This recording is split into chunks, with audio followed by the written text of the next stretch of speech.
Minutos. Este é o Jornal Gente na Rádio Bandeirantes. O plenário do Senado aprovou nessa última terça-feira, em segundo turno, a proposta de emenda à Constituição que altera as regras sobre o pagamento de precatórios, a PEC 66/2023. A proposta foi aprovada sem mudanças em relação ao texto que havia sido aprovado na Câmara dos Deputados e agora vai à promulgação. O texto tira os precatórios do limite de despesas primárias da União a partir de 2026. Limita o pagamento das dívidas por parte dos estados e municípios e, além disso, refinancia dívidas previdenciárias desses entes com a União.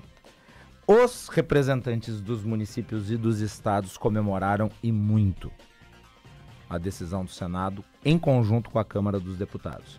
Mas é possível dizer que a consolidação do monopólio do calote pelo Estado contra os credores individuais.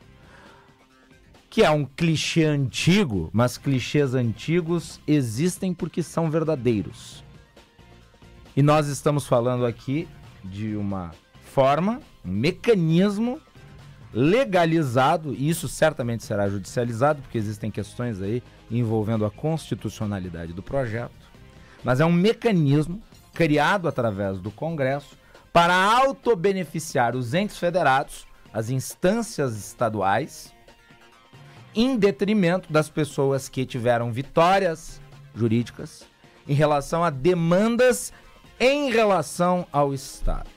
E eu sempre faço essa provocação: experimente você não pagar o Estado para ver o que lhe acontece. Agora, o Estado, através destas ações políticas, pode não apenas deixar de pagar o que deve a você, como quando fica obrigado a pagar, criar as condições que sejam mais benéficas a ele em detrimento dos seus interesses. As OABs, Ordem dos Advogados do Brasil, vem se mobilizando em relação a essa questão. Esses limites que foram estabelecidos são extremamente lesivos aos interesses dos credores. Porque, por exemplo, um dos trechos que estão contidos na legislação aprovada altera o índice de correção monetária das dívidas e retira temporariamente os precatórios federais do limite das despesas primárias. Dentre as mudanças está a desindexação dos precatórios à taxa Selic. Ela passa a ser corrigida pelo valor da inflação, mais 2%, se não me engano.